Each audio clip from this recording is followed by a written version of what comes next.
What's good, YouTube? We have part 1 of what will be a multiple part series of a 100% completion run of Resident Evil 5. After this game is 100% completed, there will be a Resident Evil 5 completion movie.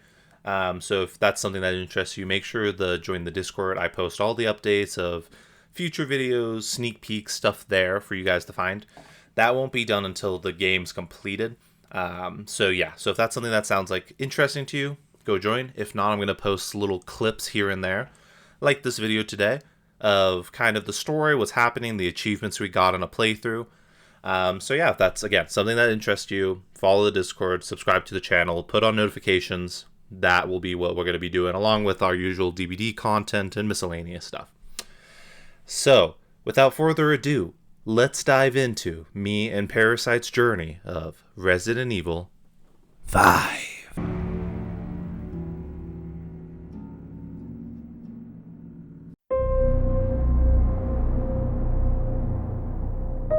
We start off in a little coastal town in West Africa called Kijaju?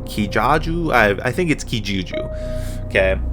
This isn't your normal little coastal town, not a bunch of tourists. This one actually has a different issue of a lot of people, which is fine, but these people seem to have a certain parasite inside of all of them, which we'll get into. The mission we, meaning Shiva and Chris Redfield, are tasked with is to catch Ricardo Irving, an American oil guy who decides selling bioweapons was a pretty lucrative way to make money. To handle this, the BSAA splits into 3 teams. Alpha Team, led by Captain Dan, will lead a squad into the warehouse believed to be the site of the next black market deal. In the event that Irving tries to escape, that's when Bravo Team comes in. Chris Redfield and Shiva Alamar are waiting to cut off a runaway. And then finally, we have our last team, Charlie Team, aka the helicopter homie. Chris shows up in this disguise, which doesn't work incredibly well, honestly, along with his partner Shiva. The whole time, they kind of stick out like sore thumbs because you're looking at them and you're like, I don't think they're from around here. They don't know where they're going. They get stared at by everyone, so it's kind of not a great disguise. But as this initial encounter happens, we meet up with an informant named Raynard Fisher, who warns them about this mysterious Ouroboros projects. This is something that we'll get into a lot more as this game continues and as we play through it more. But just know, Ouroboros, I have no idea how you say that. Ouroboros? I don't know. That word, I'll put it on screen right here, is something that's going to make our lives much more difficult. But the information we have is that it's basically a doomsday-like project, so that's kind of not great for us. Very shortly after we get this information from our informant, everything kind of goes to shit. The locals are infected with this parasite, and seconds later, we are shown a cutscene of an execution about to happen. And would you guess? Our informant is the one who's being executed. So much for that guy. If he was your favorite already, well, sorry about it, he's dead now. So, after we meet this guy, and we see him get executed, quickly, and I mean very quickly, the crowd of locals notice us. And then we go into what is basically, for lack of a better word, a try not to die sequence. So, things look bad. We run around with our heads chopped off for several seconds. I'll give you a little sneak peek of what that looks like now. Yep. Dude. We did it! Oh my god. And then, just when things start looking bad, finally, the guy who's in the helicopter finally decides, after taking his sweet time, to come and blow everything up the smithereens. So, that's chapter 1-1, which, good news, we got our first achievement in that chapter as well, and that was just completing chapter 1-1 on any difficult settings. So now we go on to chapter 1-2. Chapter 1-2 has us with Chris and Shiva, who are now supposedly heading to that warehouse like they were originally planning to. But something happens. That something being, we get very, very distracted with fighting off a bunch of these Mahinis is what they're going to be called, and I'll try to reference them, but if not, the locals. Basically, we just get swarmed every corridor we go down, every hallway we go down, every door we open, every time we try to take a swim in the water. These locals are usually causing us issues. So while this is happening, we actually get another achievement because of a little, not boss section, but little survive section that happens. We actually get the achievement A Cut Above for defeating 5 enemies with a knife. I'll show you that little clip of us stabbing fellas through a door. No, I'm not trying to target this guy. Target the guy with the shot. After this happens, Alpha Team radios in, basically saying, hey, we're getting attacked by some type of bioweapon. And let's just say, spoilers, things are not going to go well for Alpha Team. So, BSAA decide to basically create another team. So we had 3 teams to start off with. Now we have 4. So this next team, Delta Team, is basically the backup team. But if you've ever played a Resident Evil game, or if you've ever played just horror in general, you know that backup usually never shows. And again, you'll see very quickly here, backup is probably not going to show up again. So by the time Chris and Shiva finally finish killing the whole village, we arrive at the Alpha Team that's basically cooked, not gonna lie.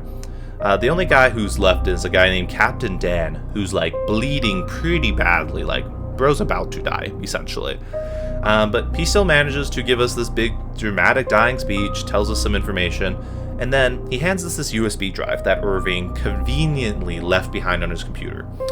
Which, totally side plot. I think it's so funny that this guy who's the genius of the plot so far happened to leave the most important thing just conveniently on his computer for us to find. But you know what, a dub's a dub, we take them when we can. So before Dan finally dies, Shiva spots this mysterious figure walking, not walking, I could imagine a very aggressive walk, a power walk now. No, this character we meet is running away, and so then we push into the warehouse, and we are greeted by a fun surprise. You know that thing that Alpha Team warned us about on the radio that basically killed all of them, and Captain Dan, I guess, was kind of alive? Well, now we're coming face to face with that thing. Here's what that thing looks like. Hey, why do you get to put it in? Because I'm a man. I found it. Oh, hey, buddy, what's up? What the hell is that?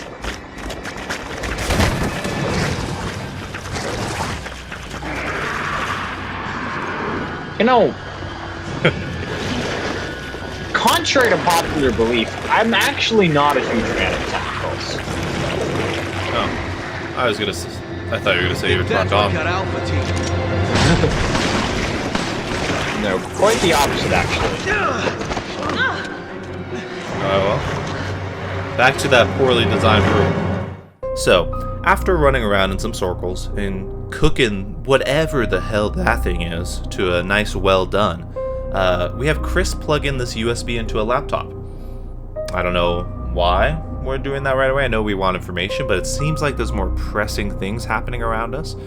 But regardless, this USB has something pretty interesting. If you follow the Resident Evil series, you know that RE1, you meet this character named Jill Valentine, also known as Chris's partner. So this USB has a photo of Jill Valentine, which then leads to our third achievement, completing chapter 1-2 on any difficult setting.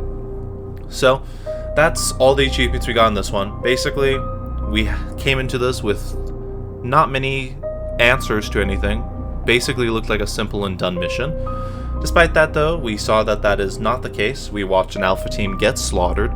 And now we're discovering that the locals have this virus inside of them, and we're trying to find this guy Richard, trying to basically figure out what the hell's happening in this small town. So, yeah, pretty interesting. And then to end the whole thing off, we have a picture of Jill Valentine. We don't exactly know how she's connected yet, but again, with the past these two have with each other, it's interesting nonetheless. So, what seems like an easy mission quickly turned hellish in no time. But, hey, What else would we expect from a Resident Evil game? If you made it all the way through this video, I appreciate you guys a lot. Thanks for watching this all the way through. This is, again, like I said at the beginning, part 1 of the series. If you like this video, consider dropping a like and subscribing. If you don't, well, don't dislike it, please. I'll cry, and then I'll have to call my mom, and then it'll be a whole thing, so please don't. But it really means a lot for you guys to be watching this content. I know when it comes to content like this, there's so many options you guys have in the vast ocean of YouTube. And the fact that you guys took the time to watch this one means a lot. So with that all being said and done, we've reached the end of this video. But don't worry, in case you're like, I really need to watch more. YouTube thinks you're going to like this video that's about to pop up. So let me know if it's right. And until next time, see you guys. Bye.